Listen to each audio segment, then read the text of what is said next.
నిజం నిప్పు లాంటిది ఇవాళ కాబట్టి ఇప్పటికైనా బయటకు వస్తుంది. లడ్డూకి పంగనామం పెట్టి యానిమేషన్ చేసి వేస్తున్నారు చూడండి మీరు. అంటే భగవంతుడు చెబుతున్నట్టు మా మీద ఎంత దిగజారిపోయావా, ఇట్లా చేయొచ్చా? వెంకటేశ్వర స్వామి లడ్డు, ఆ లడ్డూకు నామం పెట్టారు, యానిమేట్ చేశారు. లడ్డూని గౌరవించవయ్యా, వెంకటేశ్వర స్వామిని గౌరవించవయ్యా?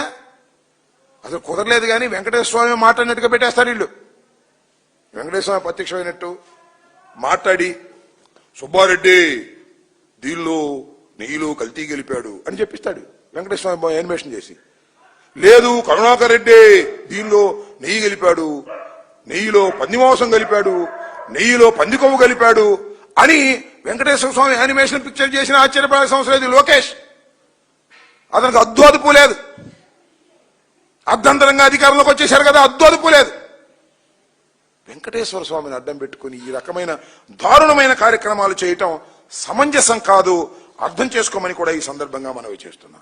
దీనికి తోడు ఆయన ఎవరయ్యా, T D board chairman B R Naidu, business man, అడ్డగోలు బిజినెస్లు. ఇంతకుముందు చెప్పా ఒకసారి, నీచుడు. దేనికైనా సిద్ధపడతాడు అనుకో, దేనికైనా డబ్బు కోసం దేనికైనా సిద్ధపడేటటువంటి నీచాతి నీచమైన క్యారెక్టర్ కలిగినటువంటి బిఆర్ నాయుడు, టీవీ5 అధినేత. ఆయన వాళ్ళ చైర్మన్ అయ్యాడు. ఎందుకు అయ్యాడబ్బా? ఎంత భక్తి చేశాడే ఆయన? అసలు విశ్వాసం ఉందా ఆయనకి? విశ్వాసం ఉంది అంటే డబ్బు మీద ఉంది, బూత్ బొమ్మలు చూపించడం మీద ఉంది, న్యూజన్ లాంటి ప్రోడక్ట్స్ సప్లై చేసి డబ్బు దండుకోవటంలో ఉంది, లేదా ఆ జూబ్లీ పార్క్ వాటిల్లో డబ్బులు కాజేసే కార్యక్రమం ఉంది. చాలా ఉంది అతని చరిత్ర చెప్పదలుచుకుంటే. ఇవాళ తిరుపతి కొండ మీదకి వెళ్ళి ప్రమాణ స్వీకారం చేయగానే పవిత్రుడు కాడు, అపవిత్రుడు. అందువల్లే కొండ మీద అన్ని జరుగుతున్నాయి. ఆయన మాట్లాడుతున్నాడు ఇవాళ జగన్మోహన్ రెడ్డి గారి గురించి. సుబ్బారెడ్డి మేము నాస్తికులం అంట. సరే నువ్వు చంద్రబాబు తరఫున వాగుతున్నావు అనుకో, వాగు, మాకు అభ్యంతరం లేదు. ఇదేవుడండి నాకు అర్థం కాలేదు.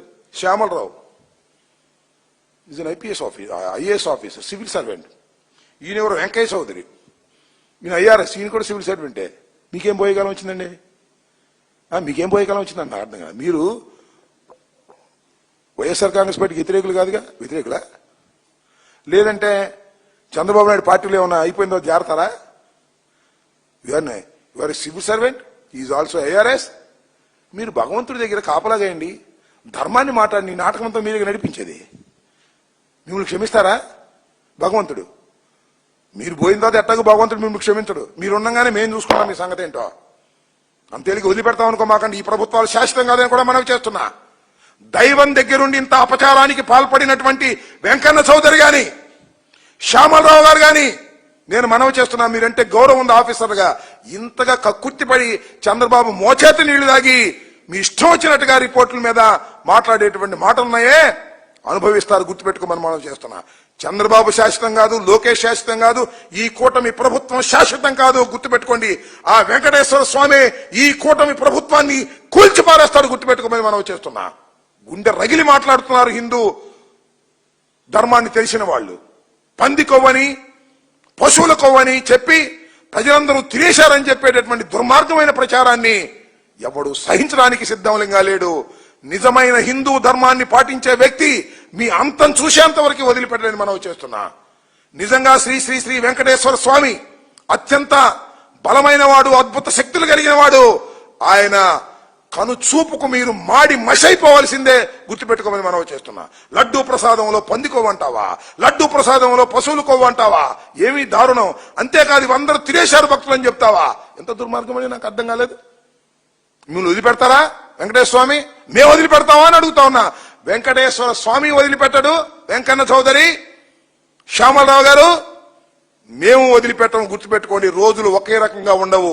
ధర్మాన్ని పాటించవలసినటువంటి అధికారులు మీరు. చంద్రబాబు మోచేతి నీళ్లు దాగి రాజకీయ కుట్రలో భాగస్వాములయ్యారు మీరు. భగవంతుడు క్షమించడు, మేము క్షమించము. గుర్తుపెట్టుకోమని మనవి చేస్తున్నా. ఇలాంటి దుర్మార్గమైనటువంటి కార్యక్రమాలు చేసేటటువంటి పరిస్థితులకు ఇవాళ చంద్రబాబు నాయుడు గారి ప్రభుత్వం దిగజారిపోయింది. వాస్తవాలు తెలుస్తున్నాయి. భరించలేకపోతున్నారు, ఫ్లెక్సీలు కడుతున్నారు, యానిమేషన్లు చేస్తున్నారు. ఎందుకంటే ఇంకా వటారిద్దామని. ఏం వటారించలేదు, వాస్తవం తెలిసిపోతుంది. న్యూట్రల్స్ ఏం మాట్లాడుకుంటున్నారో ఒకసారి చూడండి మీరు. కానీ మీడియాని మేనేజ్ చేసి ఏదో విధంగా చేయాలనుకుంటున్నారు, మీ వల్ల కాదు. లడ్డూ ప్రసాదం పవిత్రమైంది, దాని మీద ఆరోపణ చేసిన వాళ్ళు పుట్టగతులు లేకుండా పోతారు.